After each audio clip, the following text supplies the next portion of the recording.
आतंकवादियों के जनाजे का जुलूस नहीं निकलता। अमित शाह। केंद्रीय गृह मंत्री अमित शाह ने शुक्रवार को राज्यसभा में जम्मू कश्मीर में आतंकवाद को लेकर पहले ही केंद्र सरकार पर निशाना साधा।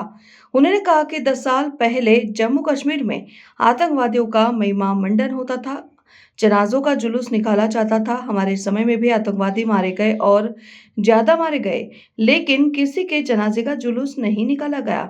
जो आतंकवादी जहां मारा जाता है वही दफना दिया जाता है। अमित शाह ने कहा कि पहले कश्मीर में आए दिन पड़ोसी देश से आतंकी घुसकर बम धमाके किया करते थे। एक दिन में त्योहार ऐसा नहीं था जो कि चिंता के बगैर जाता था, लेकिन तब केंद्र सरकार का रवैया लचीला होता था, बोलने में डर लगता था, वोट बैंक का डर था। लेकिन पीएम मोदी के आने के बाद आतंकवाद के खिलाफ जीरो टॉलरेंस की नीति अपनाई गई है। संसद में गृह मंत्री ने आगे कहा कि आपके यूपीए शासन में जम्मू कश्मीर में 33 साल से सिनेमाघर नहीं खुले हैं। हमारे समय में खुले। ताजिया के जुलूस को अनुमति नहीं थी। हमारे समय में दी गई G20 के दौरान दुनिया भर में राजदूतों ने शांति से जम्मू कश्मीर में वहां के खाने, संस्कृति, खूबसूरती का आनंद उठाया। अमित शाह ने और भी कई सारी बातें कही, सुनिए। मैं देश की पूरी जनता को आपके माध्यम से 10 साल से बम धमाकों की श्रेणियां बंद हो गई हैं।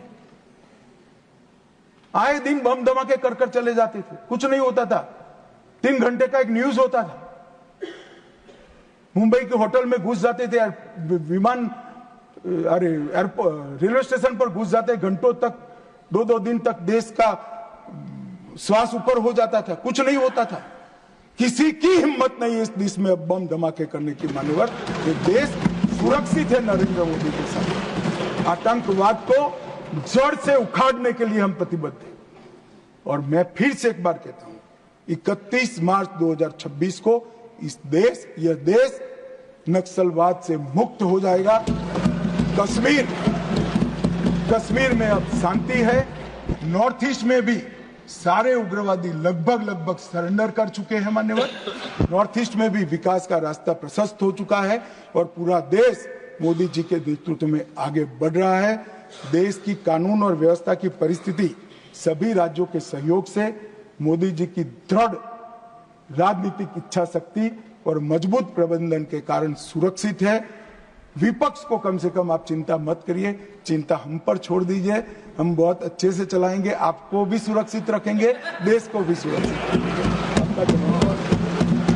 अगर आपने हमारा अभी तक चैनल सब्सक्राइब नहीं किया है तो कृपया चैनल सब्सक्राइब कर लें, लाइक करें, शेयर करें, कमेंट करें।